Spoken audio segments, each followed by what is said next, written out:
Greetings, YouTube. Today I'm going to talk about the latest nonfiction book that I have read, Earthly Bodies and Magical Selves, Contemporary Pagans and the Search for Community by Sarah M. Pike. As many people may know who've been to my channel more than once, I am a pagan, or more accurately, a neo-pagan. I make no claims of some long history of pagan background. I freely admit that I made my faith up from whole cloth, and I have no problem with that. And apparently today my familiar is present. But I'm never a joiner. I've been to a few pagan festivals, but they're all one-day events. There was no sense of real community for me. It was just something I did. I went and I ran a demo at one once as well. So I found the topic of the book interesting in and of itself, the whole concept of festivals. And while I am opposed to organized religion, I am not opposed to people of like minds coming together to have a conversation. And the author makes the comparison between neo-pagan festivals with the Society for Creative Anachronism and with science fiction conventions. And I think those are both apt comparisons in some ways. But I think a better comparison, and one that she was probably not aware of, would be a role-playing game convention. And there's a reason. Because in these events, both of them, pagan festivals and gaming conventions, you are going there to participate in cooperative efforts in a way that you don't in a lot of other kinds of festivals. In a gaming convention, you're trying to cooperate to play games, whether they're board games or a role-playing game or a LARP. And at a pagan festival or a neo-pagan festival, you're doing things like communal altars, rituals, drumming, and the sacred fire that is often the centerpiece of these festivals. And it's a fairly hefty book, and there's a lot of notes in here. This is a very well-researched and well-documented study that she did. It ran about 10 years. And she very much went native. She very much immersed herself in this topic. It is not a distance. She was not, this was not an arm's length. She came to know these people. She speaks about them in a way that I think almost bridges to me, bridges almost the level of professionalism. Because she refers to a lot of people by their first name when they have first names. A lot of people in this book have been referred to by the name they use at the festivals, and frequently it's a single name. But for me, I almost think that I would have preferred if she'd used a more professional tone. But she was writing this for the general public and not necessarily for academia. And I'm a little more used to academic writing style, I think, in some way, because I've read a lot of it over time. When you read a lot of physics and stuff, you get used to that academic tone, I guess. And the book covers driving into fairy, place myths and neo-pagan festivals, shrines of flame and silence, mapping the festival site, the great evil that is in your backyard, festival neighbors and Satanism rumors, blood that matters, neo-pagan borrowing, children of the devil or gifted in magic, the work of memory in neo-pagan narrative, serious playing with the self, gender and eroticism at the festival fire. Now, each of these is an extensive chapter, and she goes into depth on all of the topics. And one of the things I found fascinating about this is, in some ways, it seems very welcoming. It seems like it's something that I could step into and enjoy, but at the same time, it seems very alien.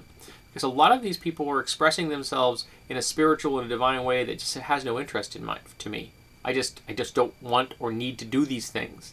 And the fact that other people do is fine by me. I don't care. But in some ways, it's almost as though I am seeing it from an outsider's viewpoint, even though I am, at least tangentially, a part of the community at large amongst the pagans.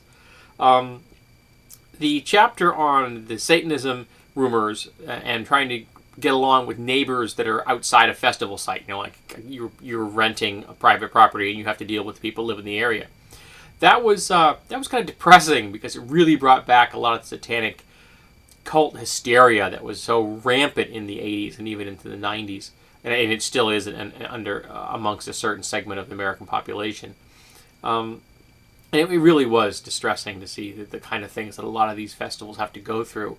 The the persecution, the discrimination, the being watched by the police in a way that is frankly illegal, things like that. But the two things that I found really interesting, I think, are the drumming and the fire. Now, the drumming is important to the pagan community. Drumming is part of many religious practices, whether it's from Voodoo traditions, African traditions, Native American traditions, things like that. All of the drumming is going to become important to people's religious practices at a lot of these events. But you have drummers of varying quality. Newcomers, old-timers, people who are very skilled, people who aren't. You have people who think that drumming should be done between specific hours, 9 a.m. and 11 p.m. and not after that. And people who think that drumming is done best at night. Some people want to do it 24/7 because they feel that's one of the places they can do it all the time at a festival. And how do you accommodate that? It's a very complex issue. Do you keep people out who aren't trained? How do you welcome them in, and how do you handle welcoming them in? There's no simple answers in this. There are no simple answers at all. And then you have the fire. The fire is a sacred space, but it's also just a fire. And different people approach it in different ways. Some see it as a sacred place. Some see it as just a fire. Some people see it as essential to their partying of the weekend, and some see it as a morphing process that lets them experience themselves in a way of dancing around that fire, clothed or unclothed, in either non-erotic or erotic manners, to really come into their own skin. And that kind of play can be confusing to people on the outside. Is this person flirting with me, or is this person just playing with erotic energy? All of these issues are very complex and fascinating. And then you have the whole topic of borrowing, of taking religious, cultural, and social cues from other people and incorporating them into your religious practices, even though most of these neo-pagans are lily-white Caucasians. But they're borrowing things from the Celts and from the Buddhists and from the Taoists and from Native Americans and from the Nords, the Norse. And they're borrowing them from all different kinds of cultures because most of the neo-pagans in the world today have no connection to the past. They feel that there is something in this direction that matters to them, it's important to them, but since they have no unbroken lineage to the past, they need to craft a new one of their own. And to me, a ritual is a tool. Now, if I were to pass myself off as a Native American, well, that would be absurd, but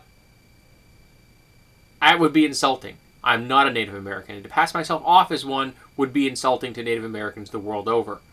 However, if I were to incorporate aspects of the Native American culture into my religious practices, I think I have that right. If I want to worship Coyote or Loki, that's my choice. If Coyote or Loki answer me back, that's between me and the gods. It's got nothing to do with the culture that may have developed those gods, that may have named those gods, that may have been the source of their folklore. What's important is that your relationship between yourself and the divine, the spiritual. So I can understand why some cultures get upset when they see people borrowing things, that they appropriating them in a way they feel their culture is being diluted. But at the same time, their rituals and techniques are tools. And I think they have to accept that people are going to use them. Saying that no non-Native American can use any of our practices would be like saying no Native American is allowed to use computers because you didn't invent them. It doesn't work that way. A tool is a tool. Some are very personal, and these are, but they're still a tool. So the book was fascinating. I really quite enjoyed it. It was a fairly dense read, even though it was written for the layman, but I thought it was approachable. And if you have an interest in this topic, I definitely think that you should give it a read. So I recommend it. Seek out a copy if the topic is interesting to you. I enjoyed it, and this is something that I may seek out this author and see if she has anything else written on this topic or others, because she does very good research.